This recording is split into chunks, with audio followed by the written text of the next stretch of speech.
to do that if we are to draw people to God. Realize your life is not about you. It's not about me. It's about Him. Exodus chapter 16 verse 8 says, Moses said, "This will happen when the Lord gives you meat to eat in the evening and bread to the full in the morning. For the Lord hears your grumbling, which you grumble against Him. And what are we? Your grumbling are not against us, but against the Lord." That's the problem. Even if you complain about the weather, you're complaining against God. Even you complain about washing the dishes, you're complaining against God. It's a slap in the face of God. It's a slap against the sovereignty of God. You're saying, God, I know I'm smarter than you. I know my life more. It's a big mistake. Every circumstances, every situation, every incident in your life should be accepted willingly and joyfully. Without murmuring, without complaining, without disappointments. Every.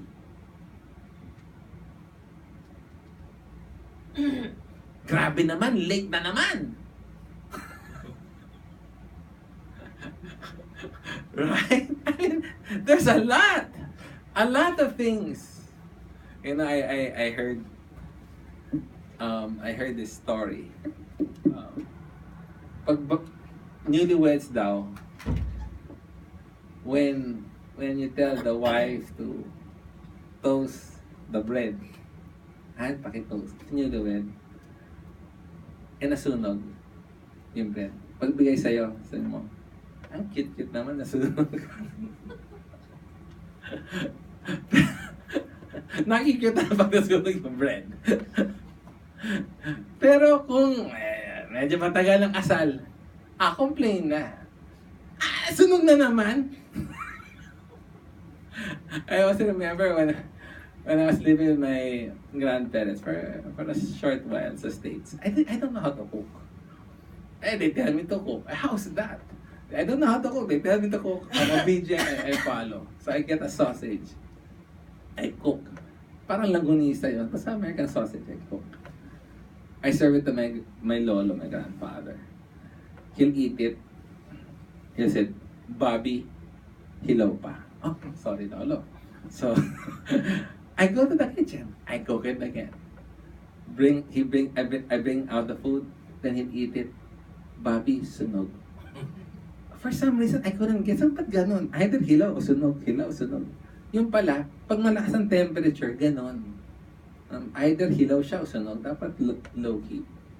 But the point being there is, we can't complain. We can't complain about anything. Sometimes you look at the mirror, you complain, "Lord, ba't naman gato yung tsura ko?" Even against yourself, you go, "Oh Lord, I should be taller, smaller, fatter, thinner."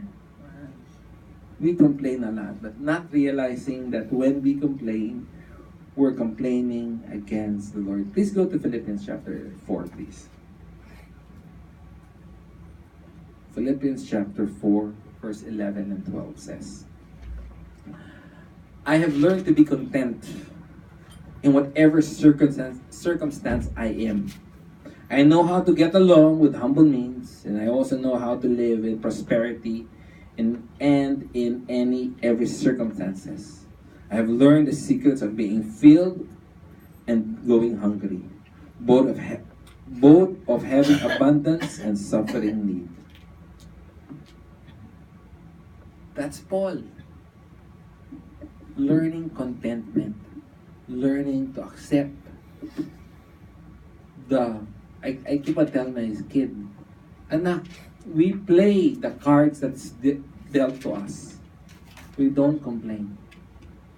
We don't know how God will deal the cards of life towards us. We just take it and just work on it. Verse 15 says, so that you will prove yourself to be blameless and innocent children of God. So that the purpose of this, the purpose for us not to complain in this context is to show the world, to prove to the world that what? That you are a child of God. When you don't complain, you're proving to the world that you are a child of God. Why? Because the Bible says that we are to work out our salvation, and that working out of our salvation is the working of God. We learned that last week. When God tells us to work out our salvation, God says, don't worry, if you're genuinely saved, I'm in you and I will work it out for you. And that working out is seen in a life that does not complain, that does not grumble, that does not fight or dispute a lot. Therefore, you prove yourself blameless and innocent children of God. Blameless, meaning people can't find fault. Not, the word blameless means finding no fault. No one can come to you with a credible charge. Because everybody can come to you with a charge, but with a legitimate and rightful charge against you. As people observe your life, it's so easy. It's so easy to put a charge against somebody that complains a lot.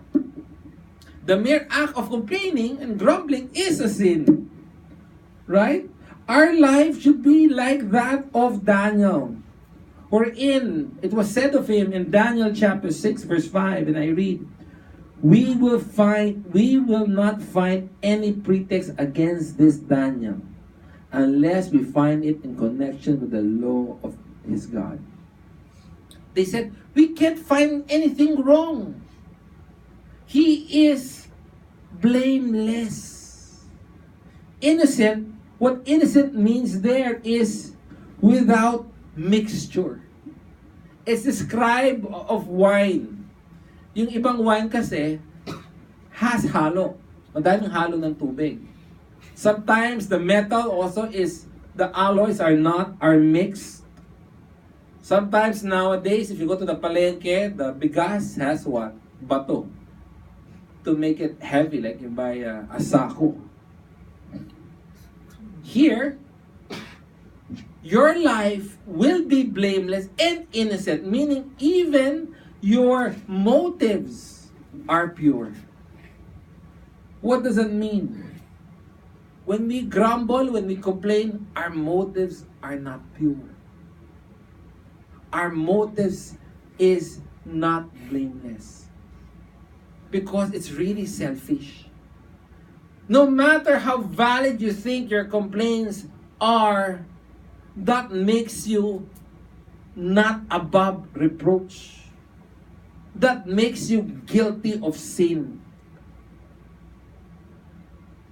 How can your motives be good when you are questioning the goodness of God? When you're questioning His judgment, His workings. And it's easy to fall into that trap because we struggle with it every day. May nagkat. Oh, we grumble, we complain, we get angry. And the Bible says our life should be consistent. It has to be consistent with the workings of God in us. To live a life above reproach, meaning spotless, unblemished. There, children of God above reproach. During the Old Testament, whenever they make an animal sacrifice, right, at the temple, they get an unblemished lamb. One of the requirements there is you get the lamb and you have to tie it at the post. in front of your house so that anybody can check if there's any blemish. Then after, I forget how many days, when people has observed and checked, then it can be now sacrificed. But it has to pass again the high priest. Same is true with us. If people scrutinizes our life, will we be blameless? Will we be above reproach? This will not happen if you're grumbling. We are not to grumble so that we can draw the lost world towards Him. So children of God above reproach in the midst of a crooked and perverse generation among whom you appear as light in the world. The word light there the description there is a torch bearer holding a torch in the pitch of darkness. And people would see the light and would follow it. Wherever the torch bearer goes, people will be drawn to it because he has the light. Right? Normally if you're in a dark cave, if somebody has a flashlight there, chances are everybody will follow that guy as he course his way through the darkness, through the crooked and perverse generation. Our life should be such that we are light, that the lost world will see how life should be lived. I remember when growing up, my bedroom was on the basement during high school. And there, the door, there's a staircase going down. Once you close the door, it's very dark. Then my room is like in the corner, right? So one day, tinatamad ako to turn on the light. What I did was, I just made kapa. I have an idea where it is. With my eyes wide open, with my hands outstretched, I started walking. Trying to find my way to my room. Not realizing that there was a wall post, a pillar. Not exacto yung size. Hindi ko nakita talaga. It hit my corner and I got a cut. Either here or here. I can't remember. What I'm trying to point there is this. In darkness, no matter how much you try, you will get hurt. You will never make it through this crooked and perverse generation. And we are to be the light so that other peoples will not stumble in this world. Go to Matthew chapter 5, please.